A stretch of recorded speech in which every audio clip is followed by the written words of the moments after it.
پاک فوج نے کالسی فیلیائسس کے مرض میں مبتلا کراچی کے رہائشی ننھے عثمان عقیل کی خواہش پوری کر دی۔ ننھے معصوم نے پاک فوج میں بطور افسر ایک دن گزارنے کی درخواست کی تھی۔ کور کمانڈر کراچی نے ننھے عثمان عقیل کی خواہش کو پورا کرتے ہوئے اسے کور ہیڈ کوارٹرز کراچی میں مدعو کر لیا۔ کور ہیڈ کوارٹرز میں کور کمانڈر نے عثمان عقیل سے ملاقات کی اور اس کے جذبے کو خراج تحسین پیش کیا۔ بچے کی والدہ نے بیٹے کو کیپٹن کے عہدے کا رینک لگایا۔ عثمان نے پورا دن پاک فوج کے ساتھ گزارا۔ اس دوران عثمان عقیل نے پاک فوج کے زیر استعمال مختلف ہتھیاروں کا استعمال بھی کیا، جبکہ پاک فوج کی ٹریننگ اور آپریشنز کے طریقہ کار کے حوالے سے آگاہی بھی حاصل کی۔ ننھے عثمان عقیل نے کہا کہ آج پاک فوج میں شامل ہونے کی میری خواہش پوری ہو گئی۔ پاک فوج نے جس طرح آپریشن بنیان المرصوص میں بھارت کو دھول چٹائی، اس کی مثال نہیں ملتی۔ میری بہت پہلے سے ہی خواہش تھی کہ میں پاک فوج کا حصہ بنوں۔ میں شکریہ ادا کرتا ہوں کمانڈر 5 کور کراچی کا، جنہوں نے مجھے میری خواہش کو پورا کیا۔ میں نے ان کے ساتھ وقت گزارا اور انہوں نے مجھے شوٹنگ سب کچھ سکھائی، جو ادھر ہے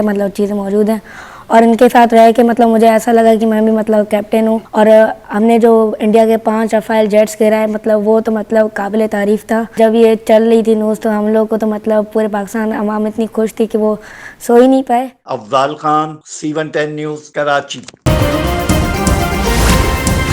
C110 نیوز، خبر کی اصل خبر۔